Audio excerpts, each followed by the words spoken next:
Здраво и добро дојдовте во уште едно видео, каде што ова видео ќе збориме за сомаклонска варијабилност. Во ред, и да започнеме. Значи, уште во почетокот на 19-тиот век, научниците сметале дека инвитро техниките на размножување растенија произведувале клонови на родителите. Но, биле забележани голем број на фенотипски промени. Сега, нормално дека фенотипот не мора да резултира дека има промена на генотипот. Така што првата предпоставка им било дека некакви има епигенетски промени. Епигенетски промени се всушност како е промената експресијата на гените. И тоа се базира на кои хистони се метилирани и таму се отвараат хромосомите и се врши промена на експресија.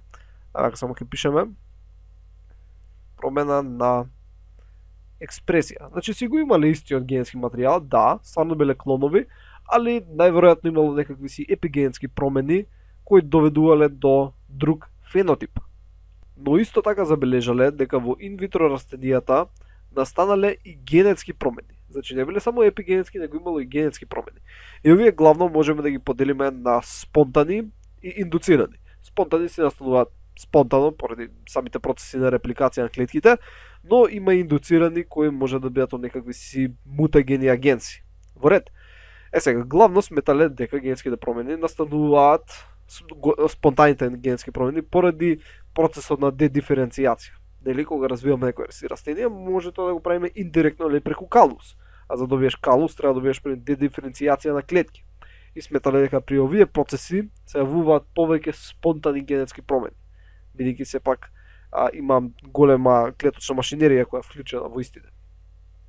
Но има и многу други фактори кои влијаат врз тоа какви генетски и колку генетски промени ќе се појават. Еден од факторите е самиот генотип на растенијето. Во ред, значи генотип се мисли вид на растение. Различни видови на растенија имаат повеќе генетски промени. Исто битен е методот на пропагација кој го користиме. Така, дали користиме органогенеза, дали користиме индиректна органогенеза, соматска ембриогенеза, не знам, меристе ми дали калуси и така натаму. Значи, завише што користиме, ќе има различни генетски промени. Тип на експлантант кој се искористува, така дали си користел лист, дали си користел стебло, дали си користел меристем, дали си користел ова и она. Така, многу е битно што си користел и на каква хранлива подлога, бидејќи концентрацијата на фитохормони е многу одлучувачка овде. Сега да направиме некои разграничувања помеѓу генетска варијабилност и сомаклонска варијабилност. Значи, генетска варијабилност представува наследната варијабилност, промена, што се пренесува преку полов начин на размножување. Во ред, додека ако начинот на размножување е вегетативен, во тој случај генетската варијабилност ја нарекуваме сомаклонска варијабилност. Таа пак е генетска, само што користиме друг термин. Во ред, бидејќи ние вегетативно размножување главно ли правиме во инвитро и затоа ја нарекуваме сомаклонска варијабилност.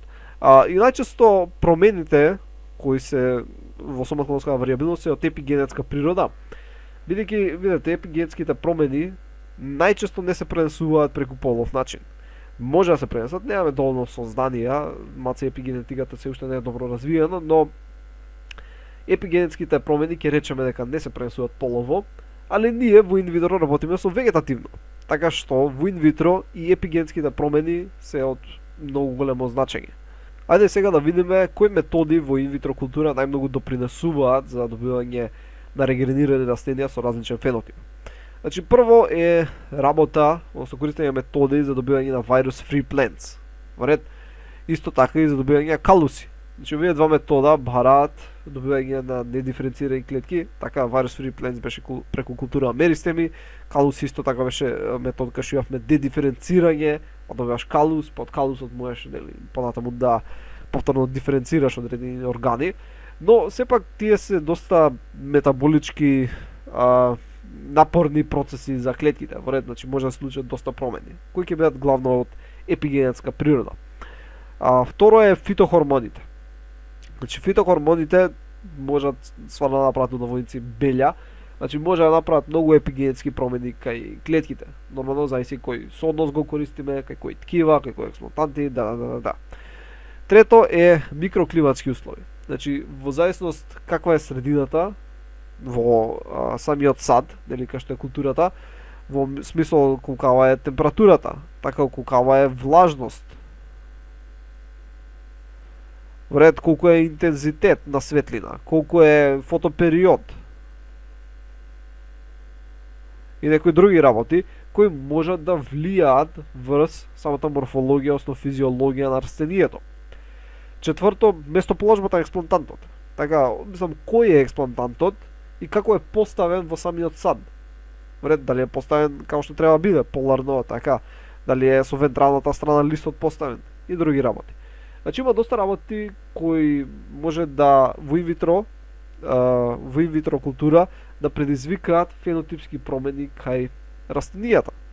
И сега всушност ќе прошириме малце оваа листа и ќе елаборираме на повеќе на различните фактори. Прв фактор кој ќе го разгледаме е метод на вегетативно размножување. Сега да спомнеме дека во природни услови, ако настане некојакво си оштетување на ткиво или органот некое си растение, во тој случај се зголемува шансата дека ќе се појави мутација на тоа ткиво или орган.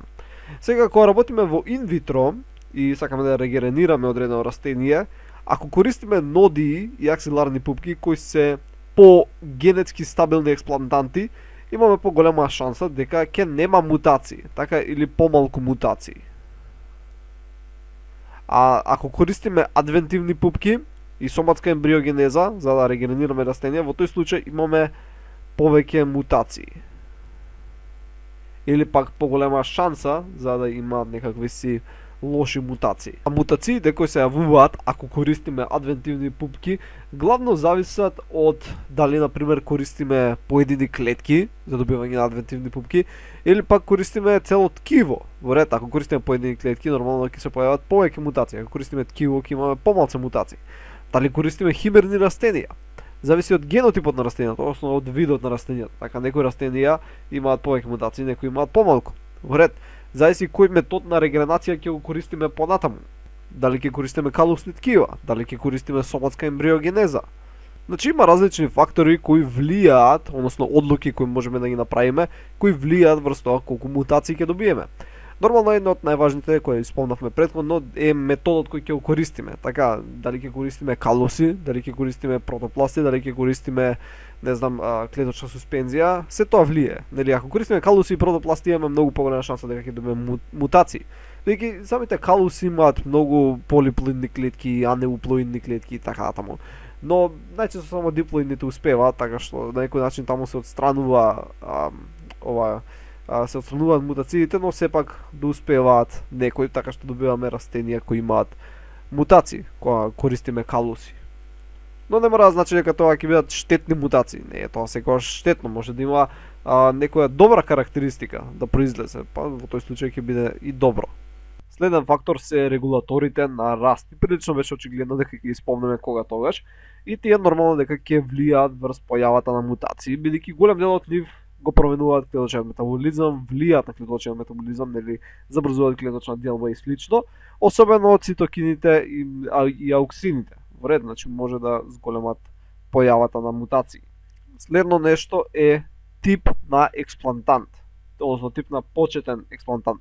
Односно, ако се користат недиференцирани ткива како почетни експлантанти, имаме помала стапка на мутации во однос на тоа што си имале на почетокот. Односно, вакви се камбиум, прокамбиум и перицикл. Сега некој ќе рече, а каде е калусот? Така и калусот не е диференциран.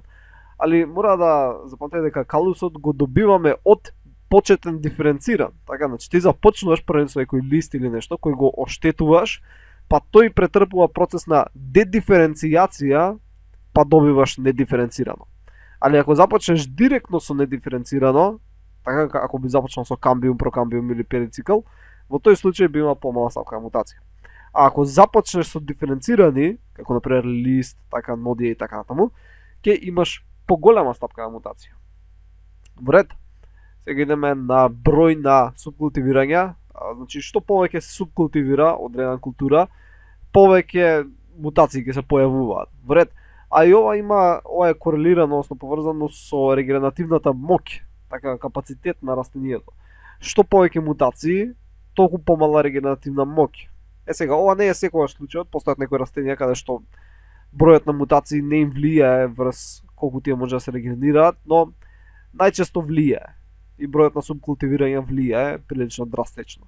Така што не можеме ние да си субкултивираме колку сакаме. Така веќе ќе настанат доста промени. Оваа појава на сомаклонска варијабилност може да има голема примена кај растенијата кои во природни услови имаат многу ниска стапка на варијабилност. Односно, ние ќе ја зголемиме варијабилноста и понатаму ќе селектираме тие кои имаат позитивна промена, односно позитивни мутации. И ова главно се користи во хортикултура, овоштарство, поледелство и спрема досегашните истражувања како резултат на сомаклонска варијабилност имаме добиено голем број на фенотипови инвитро кои што имаат доста големи примени во хортикултура. Значи, што се прави? Се зимаат растенија, се зголемува варијабилноста, добиваш смеса. Добиваш мноштво на растенија кои што некои можеби имаат сега некои позитивни карактеристики, некои имаат негативни. Али тие кои имаат негативни, едноставно ќе ги сврлиш и само ќе ги избереш тие кои имаат позитивни. Вред, и ќе добиеш подобри растенија. Сега, овој процес се употребува заедно со некои други методи и може да даде многу бенефити. Ама главно се употребува значи кај компир, патлиџан, односно домат, пченка, овес и кај шеќерна трска. Значи не се употребува кај многу растенија, него тие кои природно имаат ниска варијабилност. И тоа беше главно се за ова видео, се надам дека научивте нешто ново и ќе се видиме во наредното видео. Довидување.